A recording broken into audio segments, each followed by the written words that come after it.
সপ্তাহের প্রথম কার্যদিবসে মূল্যসূচকের উত্থানে লেনদেন শেষ হয়েছে দেশের দুই শেয়ার বাজারে।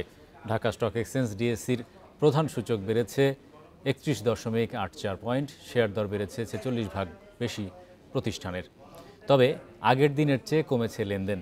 অন্যদিকে চট্টগ্রাম স্টক এক্সচেঞ্জের সার্বিক সূচক বেড়েছে 99.15 পয়েন্ট। বান্ডেল থাকলে প্রতি সেনমানিতে টাকা বাঁচবে। বিকাশ সেনমানি বান্ডেল কিনে জিতুন প্রতি লেনদেনে। রোববার দিনের শুরু থেকে ইতিবাচক ঢাকার শেয়ার বাজার। প্রথম 2 ঘন্টায় প্রধান সূচক বাড়ে সর্বোচ্চ 52 পয়েন্ট। বেলা বাড়ার সঙ্গে সঙ্গে সূচকের উত্থান হয়। দিন শেষে ডিএসইএক্স সূচক 31.84 পয়েন্ট বেড়ে অবস্থান করছে 5447 পয়েন্টে। এদিকে মূল্যসূচক বাড়লেও ডিএসইতে কমেছে লেনদেন।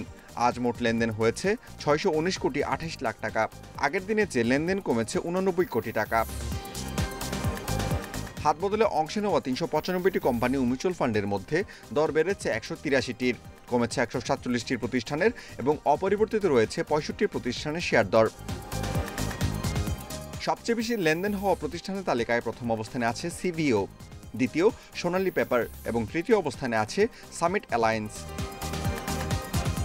শতাংশের দিক থেকে দর বৃদ্ধির তালিকায় প্রথম অবস্থানে আছে এক্সিম ব্যাংক, দ্বিতীয় জিএসপি ফাইন্যান্স এবং তৃতীয় অবস্থানে আছে প্রগতি insurance.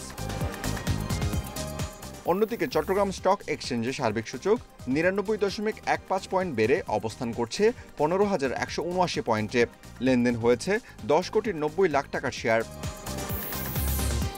Amirul Islam, independent news, Dhaka.